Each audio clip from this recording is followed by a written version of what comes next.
jangan mudah menjadi alat tunggangan dari perang-perang global internasional ini. Nah, informasi yang Anda terima itu asal-usulnya sudah diolah sedemikian rupa supaya Anda menyangka ini adalah itu adalah ini, benar kan? Nah, karena sudah global berarti Anda harus paham ada, tak baca aja, ada 12 bidang peperangan, 12 perang di muka bumi. Kalau Anda punya kecerdasan, Anda pokoknya iling-iling ini, nggak perlu di-share. Ya. Jadi, gini. Kira-kira kalau saya ngomong, sekarang kan sudah globalisasi itu. Globalisasi itu artinya apa yang di set up di Amerika bisa berlaku di Desa Menturo, betul nggak? Informasi yang Anda terima itu asal-usulnya sudah diolah sedemikian rupa supaya Anda menyangka ini adalah itu adalah ini, benar nggak? Nah, karena sudah global berarti Anda harus paham ada, tak baca aja, ada 12 bidang peperangan, 12 perang di muka bumi. Kalau Anda punya kecerdasan, Anda pokoknya iling-iling ini, nggak perlu di-share. Ya. Jadi misalnya, yang paling awal misalnya perang finansial. Penjelasan singkatnya gini, suatu negara ditaklukkan tanpa pertumpahan darah dengan cara memasuki dan menjauhkan pasar perbankan dan saham dan memanipulasi nilai mata uang negara sasaran.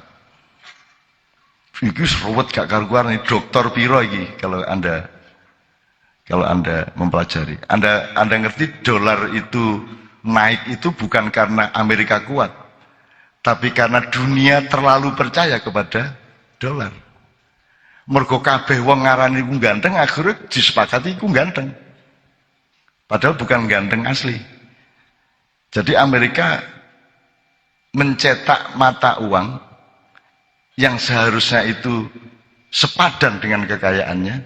Ini tidak dia nyetak-nyetak aja mulai tahun 2008. Karena apa? Karena dunia membutuhkannya, salahmu dewe. Dolar menjadi berhala. Mergo kok araniku Tuhan, akhirnya berhala jadi Tuhan temenan di dalam pikiranmu. Akhirnya dalam pemetaan kuat dia. Tapi kuatnya tidak karena dirinya sendiri, kuatnya tidak karena dolarnya sendiri, tetapi karena anggapanmu terhadap dolar. Ku padha karo lukisan lho. Lukisan ku sing apik, sing ndi, sing elek, sing ndi ku gak jelas. Sing penting oleh ngiklanno. Ini garisnya ini menggambarkan komplikasi peradaban. Ini ada labirin-labirin dari karakter manusia yang bermacam-macam, yang berbeda antara timur dan barat. Waduh, ini 2 miliar harganya ini. Padahal mek ora gara-gara mek petik didelek kuno dikai cat ngono to ya.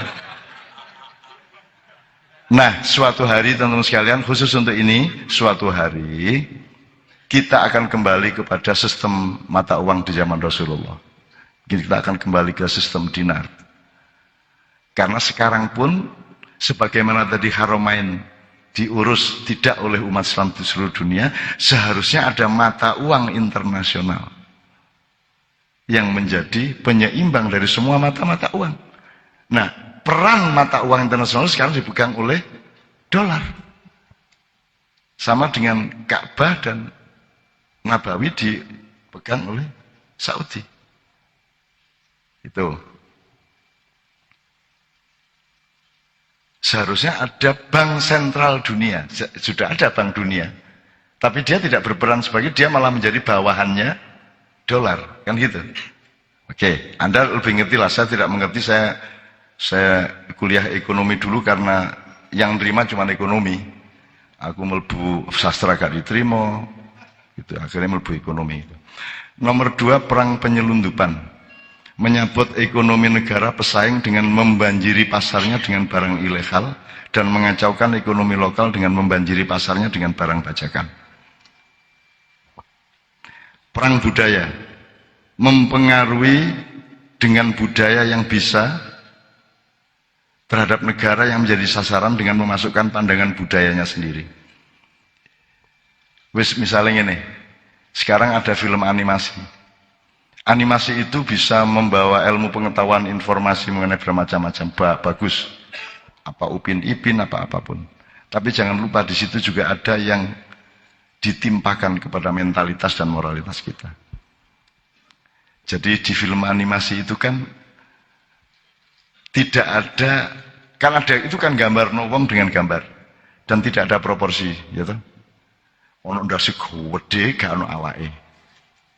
Ono ndase sakunu cangkeme sakunu, ono sing cangkeme ndek iringan, ono sakunu. Jadi anak-anak kita dibiasakan untuk menerima sesuatu yang tidak proporsional. Sehingga kalau suatu hari negaramu tidak proporsional, kamu tidak berontak. Karena kamu sudah terbiasa dengan improporsi. Itu. Tapi ini tak perpanjang ya. Banyak film cerita telitian. Termasuk kenapa orang suka film animasi? Karena di situ apa iso? Moro-moro ono arek cilik telu nggawa pesawat nang planet. Jadi anak-anak kita dibiasakan untuk beranggapan bahwa hidup itu begitu mudahnya. Wis cukup anu lah. Sapa iku sing cekus karo sing apa? Tom and Jerry. Itu aja kan sembarang iso wis. Sembarang iso. Sehingga anak-anak kita terbiasa untuk menganggap hidup itu begitu mudahnya, enggak ya apa-apa iso. Sehingga nanti ketika dia terbentur kenyataan, dia tidak punya daya juang. Dia tidak punya daya atau energi perubahan. Ya. Nah, hitungan meneh liyane ya akeh. Terakhir yang soal perang budaya. Sekarang kan banyak film animasi yang persis manusia. Gitu, ya 3 dimensi, ya pokoknya persis, melakukannya ya persis, ngomongnya ya persis, tapi tetap gambar. Dan Anda lebih suka nonton itu daripada nonton film manusia beneran.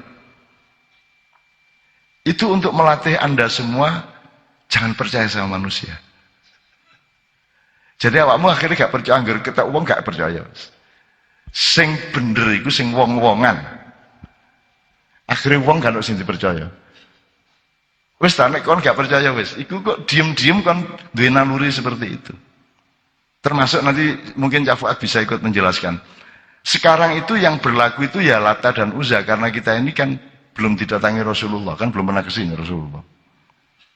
Mudah-mudahan suatu hari Gusti Allah ngerubah takdire, wis nek ngene carane tak tekakno nang Indonesia emat kon mat gitu. Wong nggih purun kula, mungkin biyen kula kepingin ndelok-ndelok ten Indonesia ini terus gendeng-gendeng wonge. Maksudnya kita itu mengalami dan sedang meyakini dan bergembira dengan Lata dan Uzza. Saya pernah mendengar tafsir Cak Fuad, Lata itu adalah idola dari masa silam. Ulama-ulama di zaman nabi-nabi sebelumnya, terutama Nabi Nuh itu diinformasikan turun-temurun sehingga orang mengidolakan ulama-ulama itu kemudian dipatungkan, itu Lata. Jadi ibarat kita itu ya mematungkan Gajah Mada, Pak Dirman, siapa meneh, Bung Karno, gitu-gitu ya. Yang sudah mati, itu Lata. Kalau Uzza itu idola-idola hayalan, Naruto, Scooby-Doo, SpongeBob, Gatot Kaca, yang hayalan. Dengan Lata dan Uzza yang diberlakukan secara nasional di media-media, yang Anda tidak mengerti bahwa itu Lata Uzza yang diiklankan. Sebenarnya yang dimasukkan, di-brainwashkan ke otak Anda. Maka Anda tidak akan percaya kepada orang yang baik yang ada sekarang. Tidak percaya Anda. Jadi tidak mungkin muncul tokoh di Indonesia. Karena yang dipercaya adalah yang sudah mati sama yang dikhayalkan. Sebenarnya orang temenan gak dipercaya. Gak mungkin mak iya kan pamrih. Gak mungkin. Mesti ku kate nggak revolusi meneh-meneh. Mesti kate mbuya apa carane kok mesti kudeta. Tidak dipercaya. Kebaikan kayak apapun. Sehingga saya pernah mengatakan gini. Kamu tahu kenapa Iran itu kuat? Kenapa Syiah itu kuat? Secara militer, secara ekonomi, secara mental, ideologi semua kuat. Saya tidak berarti setuju mereka. Tapi mereka kuat loh ya. Kenapa? Salah satunya menurut saya karena mereka berangkat dari empati kepada penderitaan Hasan dan Husain. merasuk betul penderitaan itu sehingga mereka membangun hidupnya berdasarkan dalam tanda petik dendam itu. Gitu. Nah, wong Maiyah dan orang Indonesia, kamu menghayati penderitaan siapa?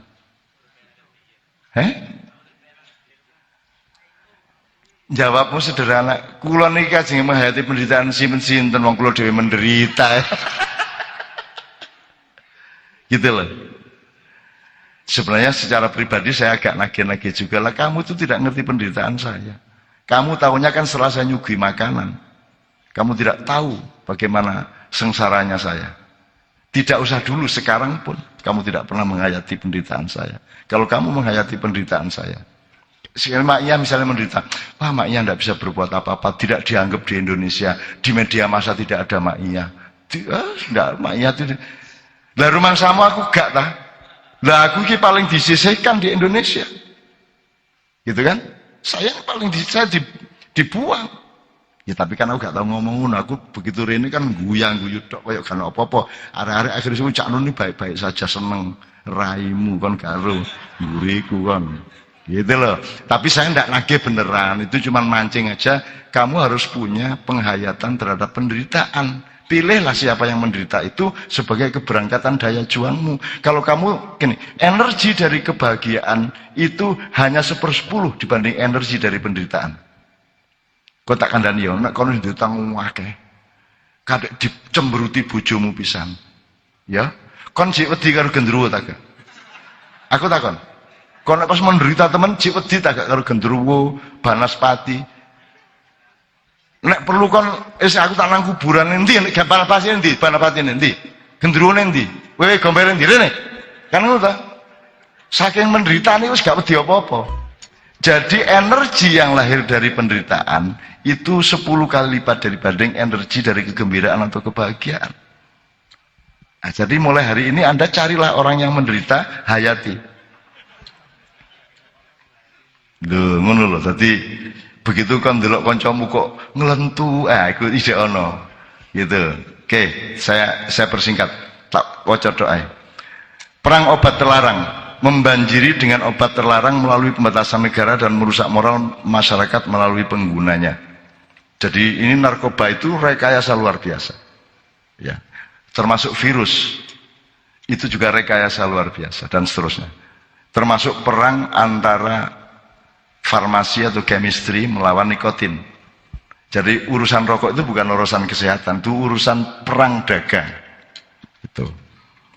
Oke, tak terusin. Perang media dan pemalsuan berita. Memanipulasi media asing dengan cara mengajak kerjasama atau mengintimidasi wartawan atau memperoleh akses gelombang udara dari negara lain untuk memaksakan pandangan nasional negerinya. Andaikan wartawan menyadari ini, insya Allah mereka akan lebih arif di dalam memberitakan sesuatu. Perang teknologi, menciptakan perangkat standar untuk merebut kendali atau menguasai teknologi tertentu yang bisa dimanfaatkan pada masa damai maupun perang. Perang ekonomi, merebut kendali atas sumber daya alam yang langka dan mampu mengendalikan dan memanipulasi akses dan nilai pasarnya. Jadi Anda itu mau dirampok. Nomor 4, tadi kan pertama kobong, nomor 2 korporasi penghematan, nomor 3 pilkada, nomor 4 tunggangan internasional dalam perang sumber daya tadi. Indonesia akan bikin gerah negara-negara tetangga dan itu akan bisa menjadi masalah internasional sampai tingkat tertentu nanti Indonesia akan dituntut oleh Mahkamah Internasional kalau tidak bisa mengatasi asap, dan kalau dituntut berarti dia akan didenda dan Indonesia tidak akan bisa membayar, maka Indonesia akan menjual aset-asetnya secara obral atau murah. Oh, dunia iki kejem, kok ojo gelut dhewe. Apa meneh mek soal kawin mutang padune kon yo gelem ngono. Itu. Wis tang aku bocane yo gelem kan ya. Cuman imanmu kuat, tak ngono ya. Pas kuat gitu.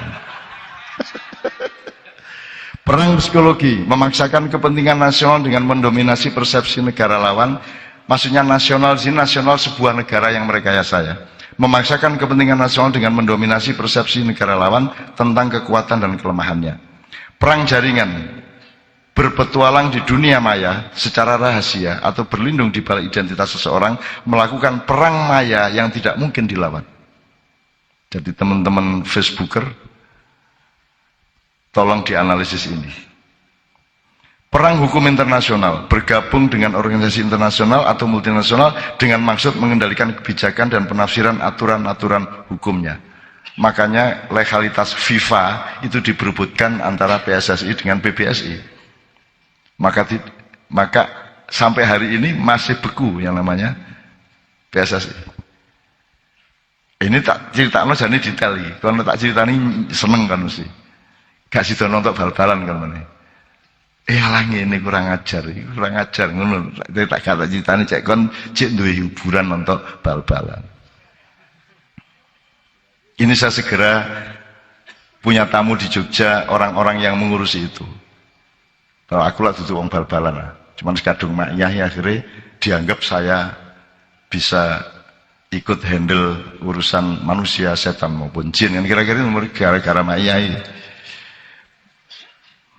Perang lingkungan, menaklukkan dan melemahkan negara musuh dengan merusak atau mengubah lingkungan alamnya. Jelas ya?